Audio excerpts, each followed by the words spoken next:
Fellow YouTubers, what is this thing I have about slippers? I should be so satisfied with these slippers. They're sheepskin, they're real sheepskin. They're wonderful. I bought them from Sierra Trading Post and they were maybe $60. I don't know. But my go-to slippers are ones that I created myself. And these are the ones I made. They are made out of knitted plastic trash bags, plarn, combined with mohair. And I used a old beat up merino wool sweater for the interior. They are my go-to slippers. They are really beat up. I use them to carry stuff to the compost heap. I mean, they're really rather disgusting looking at this point, but these are pigskin linings. And they had bubble wrap interior. They're really beat up. So I thought I would create another pair for myself that are a little more refined looking than my plarn ones. These are not made out of trash bags. They're just made out of a thick wool, virgin wool that I bought from my local yarn shop that I'm sure is probably obsolete at this point because this is probably from the 1950s. But I just wanted to show you the technique I'm using for these slippers. First of all, I didn't want to spend more than $4 on them. Here I'm using some lamb's pride wool and I knitted the interior of these.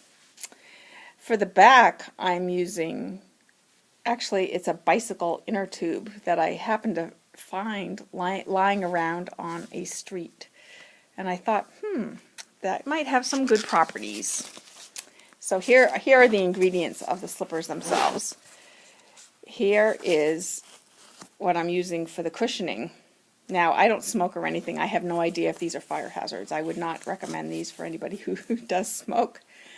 But this is simply what you get when you buy one of those iPad holders. They usually have some foam wrapping to keep the iPad, to simulate an iPad.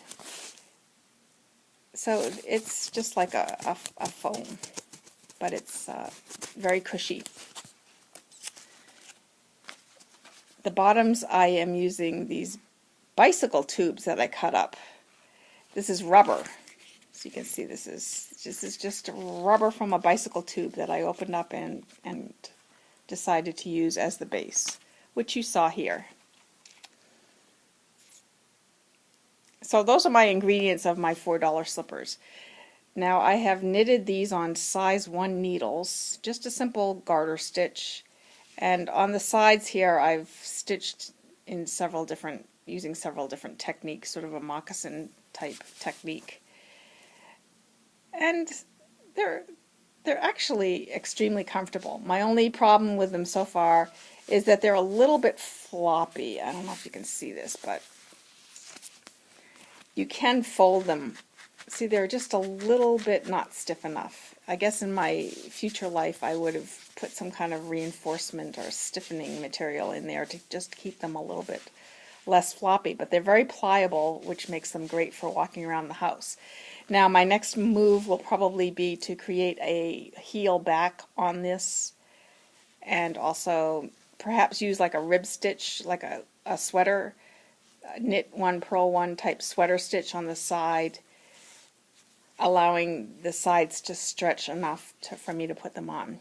But I still like the idea, as I did with these go-to slippers that I have, the idea of being able to just flop the back in or out as I wish, because usually I just end up wearing these as if they're mules, and this part is so soft it just stays on my heel as I walk.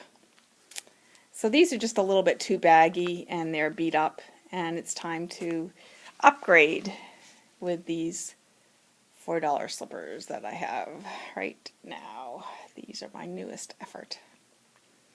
I don't know where this slipper fascination came from, but it's fun. Cheers!